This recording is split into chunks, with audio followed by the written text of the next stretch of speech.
चलिए शुरू करते हैं। किसी सीसा अम्ल बैटरी में प्रति सेल निगेटिव प्लेटों की संख्या के बराबर होती है। पॉजिटिव सेलों +1। किसी सीसा अम्ल बैटरी में प्रति सेल निगेटिव प्लेटों की संख्या धनात्मक प्लेटों की संख्या से 1 अधिक होती है। बैटरी का ट्रिकल चार्जिंग डैश के द्वारा आवेशित होती है। बहुत कम करंट। बैटरी का ट्रिकल चार्जिंग बहुत कम धारा के द्वारा आवेशित होती है। सल्फेटन दोषयुक्त लेड एसिड बैटरी को पुनः कार्य अवस्था में लाने के लिए अति निम्न विद्युत धारा दर पर चार्ज करना ट्रिकल चार्जिंग कहलाता है। इस विधि द्वारा किसी बैटरी को चार्ज करने में 1 सप्ताह अथवा इससे अधिक समय भी लग सकता है। सीसा अम्ल वाली किसी बैटरी में इलेक्ट्रोलाइट होती है। घुला सल्फ्यूरिक एसिड। सीसा अम्ल वाली किसी बैटरी में इलेक्ट्रोलाइट घुला सल्फ्यूरिक एसिड होती है। सेल में इलेक्ट्रोलाइट के द्वारा ही धारा का प्रवाह होता है। एक पूर्णतः आवेशित सीसा एसिड बैटरी का विशिष्ट गुरुत्व होता है 1.280। एक पूर्ण आवेशित एसिड बैटरी का विशिष्ट गुरुत्व का मान 1.280 होता है। 100% 1.265, 75% 1.225, 50% 1.190, 25% 1.155।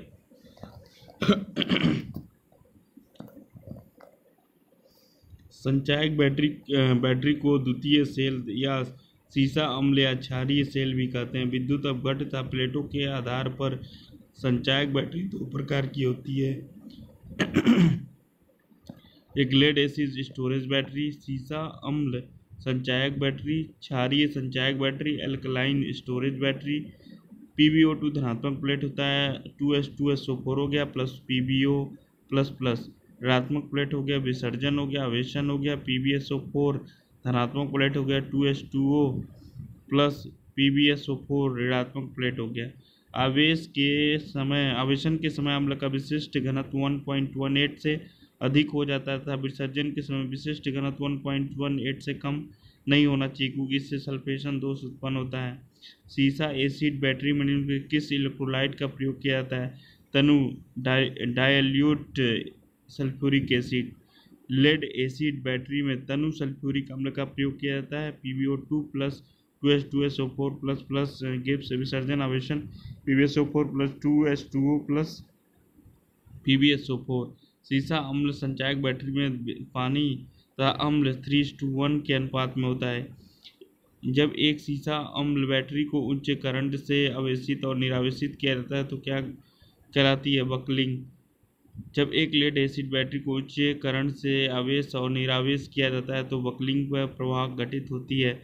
बकलिंग लेड एसिड सेल को अधिक विद्युत धारा पर आवेशित अथवा विसर्जित करने पर उसकी प्लेटों के ऐंठ जाने और आपस में शॉर्ट सर्किट हो जाने की संभावना पैदा हो जाती है। यह दोष बकलिंग कहलाता है। निवारण: एसिड सेल को 6 एम्पीयर से अधिक विद्युत धारा पर आवेशित तथा 20 एम्पीयर से अधिक विद्युत धारा पर विसर्जित नहीं होना चाहिए।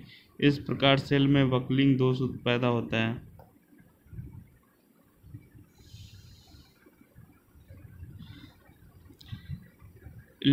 लेड एसिड सेल एक संचायक बैटरी जिसका निर्धारण 2 वोल्ट प्रति सेल होती है। लेड एसिड बैटरी में धनात्मक प्लेट के लिए PbO2 तथा ऋणात्मक प्लेट के लिए Pb प्रयुक्त होता है। अपघट्य के लिए तनु सल्फ्यूरिक अम्ल H2SO4 का प्रयोग किया जाता है। आवेशन के समय विशिष्ट घनत्व 1.265 से अधिक तथा निरावेशन के समय 1.18 से कम नहीं होना चाहिए, क्योंकि इसमें बैटरी को सल्फेशन दोष पैदा होती है। न्यूमेरिकल हो चुका है। सीसा एसिड बैटरी के इलेक्ट्रोलाइट स्तर बनाए रखने के लिए पानी का उपयोग किया जाता है। Distilled water. सीसा एसिड बैटरी के इलेक्ट्रोलाइट स्तर को बनाए रखने के लिए डिस्टिल अशुद्ध जल का प्रयोग किया जाता है। सीसा एसिड बैटरी में अशुद्ध जल तथा तनु सल्फ्यूरिक अम्ल का अनुपात 3:1 होता है। सीसा एसिड बैटरी का निर्धारित वोल्टता 2 वोल्ट होती है। फैराडे के इलेक्ट्रोलिसिस के पहले नियम के अनुसार द्रव्यमान यम ZIT के बराबर होती है। फैराडे का विद्युत अपघट दो प्रकार का होता है। प्रथम नियम के अनुसार किसी इलेक्ट्रोलाइट घोल में इलेक्ट्रोड पर जमा या मुक्त होने वाले पदार्थ की मात्रा ग्राम में, घोल में प्रवाहित होने वाली वैद्युत धारा की मात्रा कूलाम में के समानुपाती होती है। Q=IT, M=ZIT। द्वितीय, वैद्युत अपघट के घोलों में से एक ही समय में समान धारा प्रवाहित की जाए तो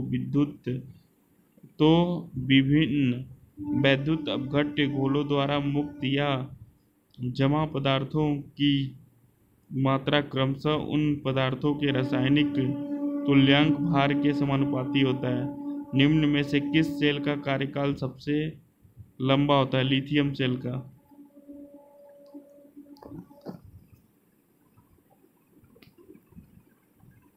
लिथियम सेल का कार्यकाल सबसे लंबा होता है, अर्थात इसकी लाइफ अधिक होती है। और लिथियम बैटरी में एक सेल वोल्टेज 2.95 वोल्ट होता है। इसकी लागत अधिक होती है। नोट: यदि कई सेलों के समूह को बैटरी कहते हैं और बैटरी में स्टोर ऊर्जा रासायनिक ऊर्जा होती है और बैटरी की यह रासायनिक ऊर्जा की आवश्यकता पड़ने पर हमें विद्युत के रूप में प्राप्त होता है। निम्न में से कौन सा विकल्प एक रिचार्जेबल सेल है? सीसा अम्ल सेल।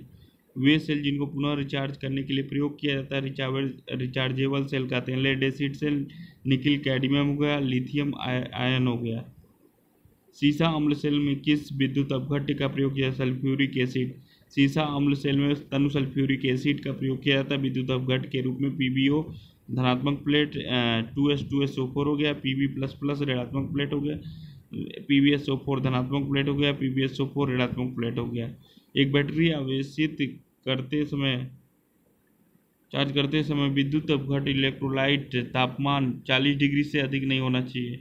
बैटरी को चार्ज करते समय विद्युत अपघट का तापमान 40 डिग्री से अधिक नहीं होना चाहिए, क्योंकि 40 डिग्री से अधिक तापमान होने पर अपघट के हाइड्रोजन और ऑक्सीजन परस्पर संयोग करके एक विस्फोटक गैस बनाते हैं जो कि खतरनाक होती है। अतः चार्जिंग के समय इलेक्ट्रोलाइट का ताप 40 डिग्री से अधिक नहीं होना चाहिए।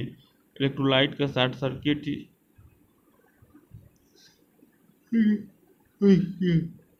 फैराडे के विद्युत अपघट के दूसरे नियम के अनुसार विद्युत की समान मात्रा द्वारा मुक्त किए गए विभिन्न पदार्थों के आयनों का द्रव्यमान उसके रासायनिक तुल्यांक भार के समानुपाती होता है।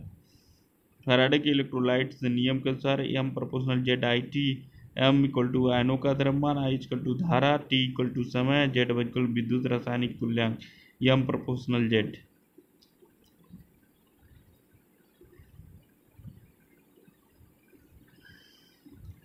एक बैटरी जिसका आवेश डिस्चार्ज होने के बाद पुनः प्राप्त किया जा सकता है द्वितीयक सेल कहलाती है। वह बैटरी जिसके आवेश चार्ज को डिस्चार्ज के बाद रिस्टोर कर सकते हैं सेकेंडरी सेल कहलाता है। वह सेल जिसके पहले विद्युत देकर चार्ज करना पड़ता है तब वह EMF उत्पन्न करता है और सेकेंडरी सेल कहते हैं, जिसे संचायक सेल भी कहते हैं। एग्जाम्पल: लेड एसिड सेल हो गया, एडिशन सेल हो गया, निकिल आयरन सेल हो गया, निकिल कैडमियम सेल हो गया। सीसा अम्ल सेल की वाट घंटा दक्षता 75 होती है। सीसा अम्ल सेल की वाट घंटा दक्षता 75% होती है। सीसा अम्ल सेल की वाट घंटा दक्षता 75% तक होती है। सीसा अम्ल सेल द्वितीयक सेल होता है जो इसे पहले विद्युत देकर चार्ज करना पड़ता है, तब वह EMF उत्पन्न करता है। इसे पुनः चार्ज किया जाता है। सीसा अम्ल सेल की दक्षता दो प्रकार होती है। एक होता है एम्पियर आवर्स दक्षता होती है, दूसरा वाट आवर एफिशिएंसी होती है। रासायनिक ऊर्जा को विद्युत ऊर्जा में परिवर्तित करने वाले उपकरण को क्या कहते हैं? सेल या बैटरी।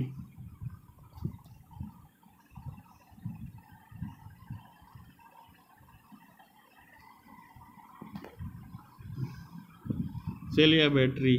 ये वह डिवाइस होता है जो रासायनिक ऊर्जा को विद्युत ऊर्जा में परिवर्तित करता है। सेल दो प्रकार के होते हैं, प्राथमिक सेल होता है, द्वितीयक सेल होता है। सेलों के समूह को बैटरी कहते हैं।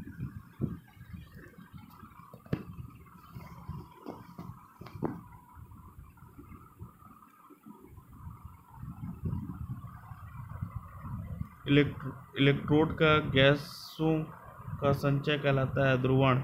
इलेक्ट्रोड पर गैसों का संचय ध्रुवण कहलाता है। जब एक सीसा अम्ल सेल पूरी तरह से आवेशित हो जाती है तो H2SO4 का अपेक्षिक घनत्व लगभग 1.28 तक बढ़ जाता है। जब सीसा अम्ल सेल पूरी तरह से आवेशित हो जाता है तो H2SO4 का अपेक्षिक घनत्व लगभग 1.28 तक बढ़ जाता है। लेड एसिड सेल का सेकेंडरी सेल होता है जिसे पुनः चार्ज किया जा सकता है। लेड एसिड सेल में इलेक्ट्रोलाइट के रूप में डिजिटल डाइल्यूट H2SO4 का प्रयोग किया जाता है। कैथोड Pb का तथा एनोड PbO2 बना होता है। सेल की दक्षता में मापी जाती एम्पियर आवर्स में मापी जाती है। सेल की दक्षता एम्पियर आवर्स में मापी जाती है। सेल एक ऐसा डिवाइस जो रासायनिक ऊर्जा को विद्युत ऊर्जा में बदलती है।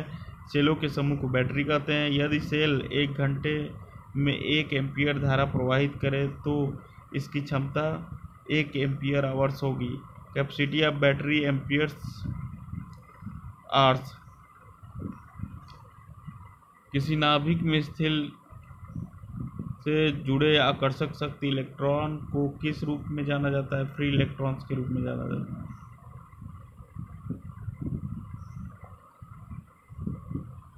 किसी नाभिक की स्थिरता में वैलेंस इलेक्ट्रॉन को मुक्त इलेक्ट्रॉन के रूप में जाना जाता है। किसी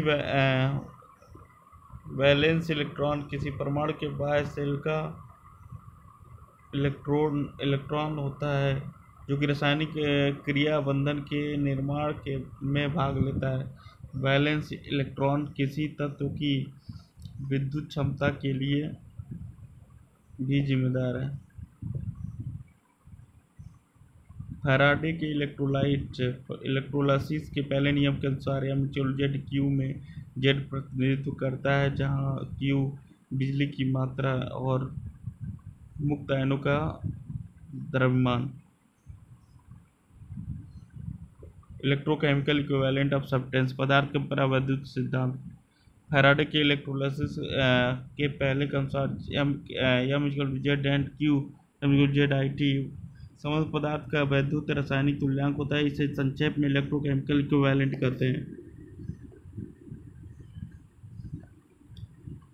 विद्युत अपघट्य का स्तर हमेशा प्लेट के कम से कम 10 से 15 मिलीमीटर के ऊपर रखा जाता है। यदि स्तर कम हो जाए तो टॉप अप करने के लिए कौन सा तरल ऊपर से मिलाया जाता है? अशुद्ध जल। वैद्युत अपघट्य का स्तर हमेशा प्लेटों से कम 10 से 15 mm के ऊपर रखा जाता है। यदि स्तर कम हो जाए तो टॉप अप करने के लिए अशुद्ध जल मिलाया जाता है। लेड एसिड सेल में अशुद्ध जल तथा सल्फ्यूरिक अम्ल का प्रयोग 3:1 होता है।